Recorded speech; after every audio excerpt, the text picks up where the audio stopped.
नमस्कार साथियों, आज जो दिल्ली में गेस्ट टीचर्स की हालत है, उसके जिम्मेदार कौन है? उसके जिम्मेदार एसोसिएशन के नेता हैं या दिल्ली में कार्यरत गेस्ट टीचर्स हैं? आप खुद विचार कीजिए कि अगर आप स्कूल नहीं छोड़ेंगे, आप आंदोलन में सहयोग नहीं देंगे, तो कोई भी आंदोलन या कोई भी धरना कामयाब किस तरह से होगा?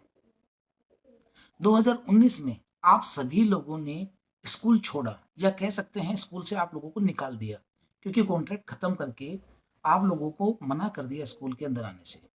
आप उस समय हमारी भीड़ देखिए कितनी हो गई थी। हमने सरकार पे दबाव बनाया, सरकार ने 7 दिन के अंदर-अंदर दोबारा से सभी को लेने के आदेश जारी किए। उसके बाद हमने फिर दोबारा से एक बार प्रोटेस्ट किया और फिर हमने सरकार पे दबाव बनाया और सरकार ने प्रेस कॉन्फ्रेंस करके कहा कि हम वेतन में बढ़ोतरी कर रहे हैं।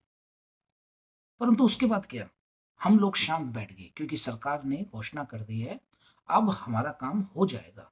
तो आप लोगों को याद दिला देता हूँ कि 2014 से सरकार लगातार घोषणा की जा रही है कि हम इन लोगों को स्थायी कर रहे हैं, हम लोग इनका वेतनमान दुगना कर रहे हैं। क्या वास्तविक में ऐसा कुछ हुआ है आप लोगों के साथ? आप किस तरह से सरकार के ऊपर आँख बंद करके विश्वास कर सकते हो?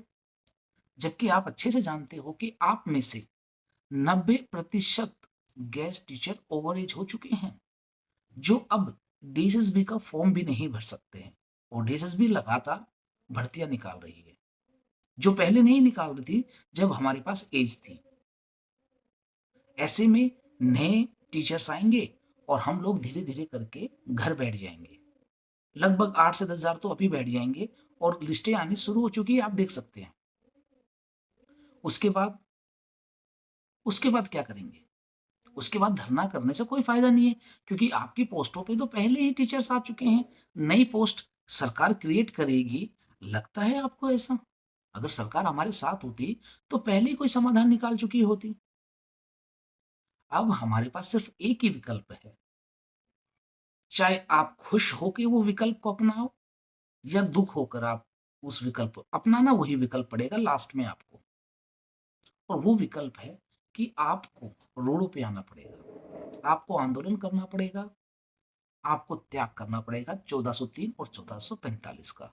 लेकिन आपका ये जो त्याग है वो आपका भविष्य बना देगा क्योंकि सरकार दबाव में आएगी, क्योंकि 20-22 हजार जो टीचर्स हैं वो कम नहीं होते हैं और उनके परिवार से दो दो भी आते हैं, तो लगभग 60,000 लोग जब रोड के ऊपर होते हैं तो वो पूरा भारत देखता है कि ऐसा क्या हो गया, ये किस राज्य की घटना है और क्यों ऐसा हुआ कि 60,000 लोग रोडों पे आना पड़ा।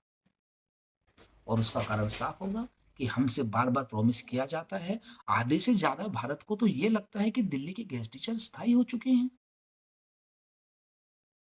इसलिए अब जाग जाओ, बहुत 1403, बहुत 1445 कमा लिया है। उससे आपका भविष्य नहीं सुधरने वाला, आपका जीवन नहीं कटने वाला। आज अगर आप बीमार हो जाते हो और किसी हॉस्पिटल में जाते हो, तो आपका जो बिल है, वो 50,000 से लाख रुपए बना देंगे। आप सोचिए आपकी कितने महीने की तनख्वाह होती है वो? हमारे को ना मेडिक्लेम देते हैं, ना कोई हमारा बीमा है कि अगर हमारे साथ कुछ हादसा हो जाए, तो हमारे परिवार को कोई आर्थिक सहायता मिल जाए। क्या हम दिहाड़ी मज़दूर बन के रह गए हैं? और दिहाड़ी मज़दूर भी नहीं, हम उससे भी गए गुज़रे हो गए हैं क्योंकि दिहाड़ी मज़दूर होता है, वो पूरे महीने में अपनी दिहाड़ी लगा सकता है, हम ऐसा नहीं कर सकते हैं। हमारी दिहाड़ी तो 20 से 22 दिन ही बनती है। कब जगोगे आप? आपको बोल-बोल के हमें शर्म आने लग गई है, लेकिन आप लोगों की आत्मा जागने का नाम नहीं ले रही है। आपकी नज़रों के आगे से आपके जो साथी थे, वो हट रहे हैं लगातार, लेकिन आपकी सेहत पे कोई फ़र्क नहीं पड़ रहा क्योंकि आपको लग रहा है कि मैं तो सेफ हूँ। आप सेफ हो कब तक? एक समय तो ऐसा आएगा ना, जब आप सेफ नहीं रहोगे और उस समय गेस्ट टीचर की संख्या इतनी कम हो चुकी होगी कि वो धरना करने के लायक नहीं रहेगा और अगर धरना किया भी, तो वो सरकार के ऊपर दबाव बनाने में सक्षम नहीं होगा। अपनी आत्माओं को जगाओ, अपने बीवी बच्चों की तरफ देखो, अपने माँ-बाप की तरफ देखो और एक बड़ा धरना करो, जिससे पूरा भारत हिल जाए कि हाँ, टीचर्स की ताकत किसी भी दूसरे आंदोलन से कम नहीं होती। और बताओ कि अगर कोई वादा करता है तो उसे निभाना पड़ेगा। झूठा वादा करके कोई भी सरकार नहीं बनाएगा अगर आपने अपनी बातें मनवा ली तो। इसलिए भाई और बहनों, हाथ जोड़ के निवेदन है, जाग जाओ, क्योंकि अगर अभी नहीं जागे तो हमेशा के लिए सोते रह जाओगे, घर बैठोगे, प्राइवेट स्कूल में धक्के खाओगे, 10 से 15,000 रुपए मिलेंगे, जिससे आपकी आर्थिक स्थिति बद से बदतर हो जाएगी। समय है, जल्द से जल्द फैसला लीजिए। जो ट्वीट करते हैं, कृपया उनको रीट्वीट करिए, क्योंकि अगर हमारे 22,000 रीट्वीट होने लग गए, तो आप देखना कि हमारी चर्चा हर चैनल पे होने लग जाएँगी और रीट्वीट करने के पैसे नहीं लगते हैं। एक अकाउंट बनाना होता है, सबके पास आजकल स्मार्टफ़ोन है, डाटा मिलता है अनलिमिटेड, आप रीट्वीट कीजिए और अपनी बातें पहले जनता तक तो पहुँचाइए कि हाँ, आप लोग सही हो। आप लोगों ने अपने 10 से 12 साल दिल्ली के सरकारी स्कूलों में दिए हैं और जैसे ही आपकी ओवरेज हुए, सरकार आपको निकाल के बाहर फेंक रही है। ये बातें जब तक दिल्ली और पूरे भारत के लोगों को नहीं पता चलेगा, आपके प्रति कोई भी गंभीर नहीं होगा। इसलिए पहले तो अपने मुद्दे को मजबूत बनाइए और ज़्यादा से ज़्यादा रीट्वीट कीजिए।